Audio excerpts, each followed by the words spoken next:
ቀጣዩ ምርጫ በፋይዳ የዲጂታል መታወቂያ የታገዘ የመራጮች ምዝገባ እናደርጋለን ሲል የኢትዮጵያ ብሔራዊ ምርጫ ቦርድ አስታወቀ።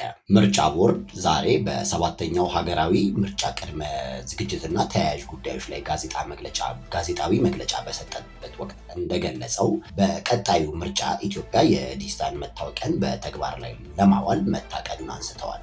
የኢትዮጵያ ምርጫ ቦርድ ሰብሳቢ ወይዘሮ ሜላትወርቅ ኃይሉ በዛሬው ዕለት በሰባተኛው ሀገራዊ ምርጫ ቅድመ ዝግጅትና ተያያዥ ጉዳዮች ላይ መግለጫ በሰጡበት ወቅት እንደተናገሩት የመራጮች ምዝገባ በከፊል እንዲሁም የእጩዎች ምዝገባ ሙሉ በሙሉ በዲጂታል መታወቂያ እንደሚከናወን ተናግረዋል። ኃላፊዋ ከዚህ ቀደም በምርጫ ክልል ደረጃ የሚሰጠውን የእጩዎች ምዝገባ ተቀይሮ ሙሉ በሙሉ እጩዎች ካሉበት ሆነው ራሳቸው የሚመዘገቡበት ስርዓት መዘጋጀቱን ገልጸዋል። ይህም ይወጣ የነበረውን ከፍተኛ ወጪ ለማስቀረት ይጠቅመናል ሲሉ ተናግረዋል። ከዚህ በተጨማሪም የምርጫ ቦርድ አስፈጻሚዎችን በተመሳሳይ መልኩ ኦንላይን ላይ መመዝገብ የሚችሉና በኦንላይን ፈተናውን ወስደው ስራ ላይ መግባት የሚያስችላቸው አሰራርም እየተሰራ መሆኑን ሰብሳቢዋ ተናግረዋል።